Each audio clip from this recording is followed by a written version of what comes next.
মার্কেটের থেকেও প্রায় 50,000 টাকা কমে কিন্তু এই গাড়িটা আপনি আপনার নিজের করে নিতে পারবেন। 2004-এর মডেল টয়োটা এলিয়ন গাড়ি যারা খোঁজেন, পার্সোনাল ইউজের গাড়ি যারা খোঁজেন, তাদের জন্য কিন্তু ব্ল্যাক কালারের এই গাড়িটা নিয়ে আসা। এই গাড়িটা আপনার পার্সোনালও ইউজ করতে পারবেন, আপনার ভাড়া কিংবা রেন্টে গাড়িও ইউজ করতে পারবেন। 2004-এর মডেল, 2011-তে রেজিস্ট্রেশন। গাড়িটির ইন্টেরিয়র সেকশন ইভেন আউটলুকিং একদমই কিন্তু ফ্রেশ আছে। চলুন গাড়িটার কন্ডিশন কেমন আছে আমরা একটু কাছে থেকে দেখে আসি। গাড়িটি কিন্তু সম্পূর্ণ পার্সোনাল ইউজ হয়েছে, কোনো ওভার বা রেন্টেকারে ইউজ হয় নাই।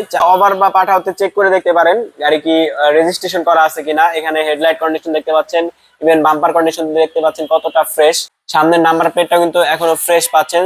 এই গাড়িটা সরাসরি আমাদের কাছ থেকে পারচেজ করতে পারবেন। চলুন আমরা একটু ইন্টেরিয়র সেকশনটা এক নজরে দেখে দিই ইন্টেরিয়র সেকশনটা কেমন আছে। ইন্টেরিয়র সেকশনটা কিন্তু আপনারা অনেকটাই ভালো পাবেন। সিট, সিলিং, ড্যাশবোর্ড এগুলো কিন্তু একদমই ফ্রেশ আছে। দেখতে পাচ্ছেন সিলিং কন্ডিশনটা কতটা নিট এন্ড ক্লিন। ইভেন নতুন সিট কভার কিন্তু ইনস্টল করা আছে গাড়িটাতে। Papers update, even backlight condition দেখতে পাচ্ছেন কতটা ফ্রেশ। এখানে কিন্তু কোথাও কোনো ফাটা নাই বা কোথাও কোনো স্ক্র্যাচ নাই। সামনের গ্লাস, পিছনের গ্লাস দুইটা গ্লাসই কিন্তু আপনারা অরিজিনাল পাবেন। এই গাড়িটার আস্কিং প্রাইস চাচ্ছি 14,30,000। রমজান উপলক্ষে কিন্তু বিশাল ডিসকাউন্ট থাকবে। সো এই গাড়িটা আপনি পারচেজ করতে চাইলে দ্রুত স্ক্রিনে দেওয়া নাম্বারে কল দিয়ে যোগাযোগ করুন।